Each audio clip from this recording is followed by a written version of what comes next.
Good morning. Recently, your Congregational Board of Directors voted to recommend to the congregation a capital campaign.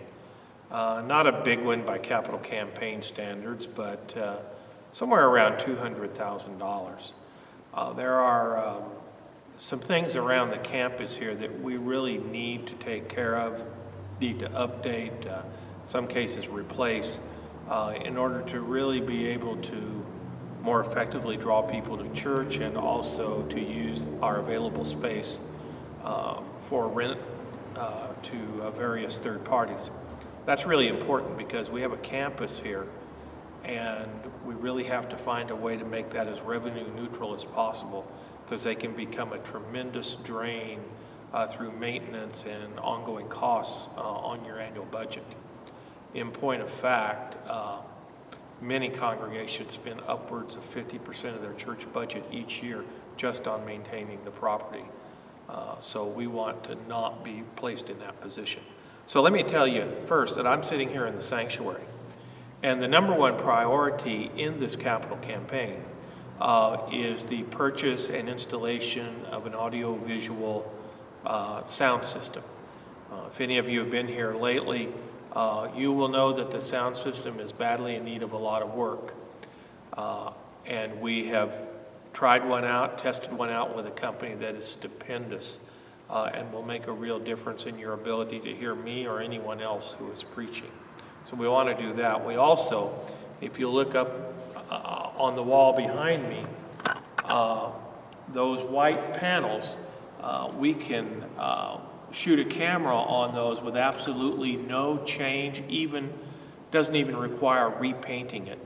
And it really opens up the possibilities in worship, not to start sing along with Mitch types of approaches that some of you may be frightened about, but rather to bring enhancements to the service, to place announcements up there, perhaps the bulletin things up there, the sermon words as they're preached for those of you who find your hearing aids aren't getting the job done.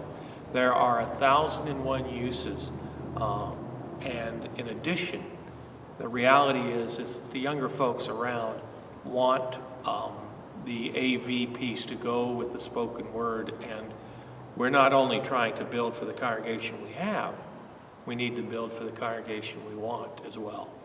So that's something to think about. The next place I want to take you to is our youth center, where some money needs to be invested in the future.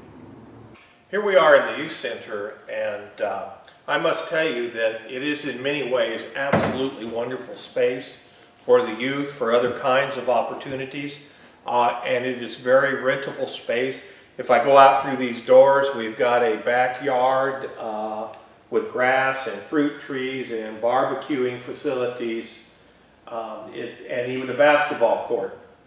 But if you follow me around the youth space a little bit, you will find, for example, if we go out here in the foyer area and you take a look, you will see that the floor needs some work.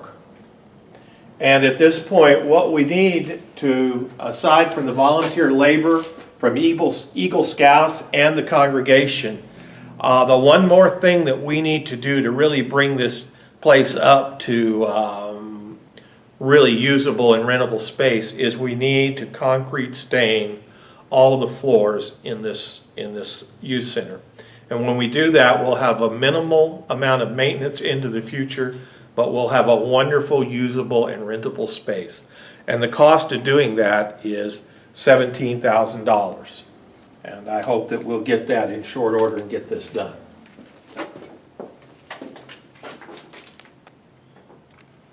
Another thing that we need to do is our sign is antiquated. It doesn't reach out and grab people as they go by. Frankly, it's fallen apart, and it needs to be replaced with an electronic sign.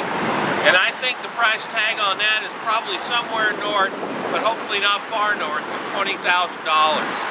So be thinking about that, because it's our first foot that we put forward to the community.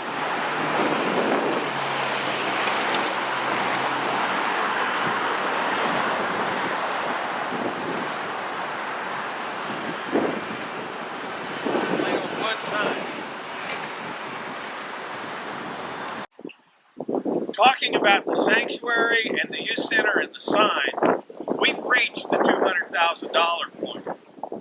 But out here, this is property the church owns, this space here, as well as this first house over here. And the proposal is, and this is, as I said, beyond the $200,000 that we've been talking about, is that we take and turn this space into a parking lot, allowing us to rent out or eventually sell the property cat-a-corner to here sitting next to the fire station, which one would assume will cover the cost of this. But however we would do that, having parking on this side of the street would be far more valuable and useful for us as a congregation than it is to have the property across the street. Not many of us like crossing Glendale Avenue and 7th in the middle of rush hour, or any other time for that matter. So in the days ahead, you're going to be asked to share of your wealth, and our hope is that you will give and give generously as we work together to try to secure the future of Beatitudes Congregational Church. God bless.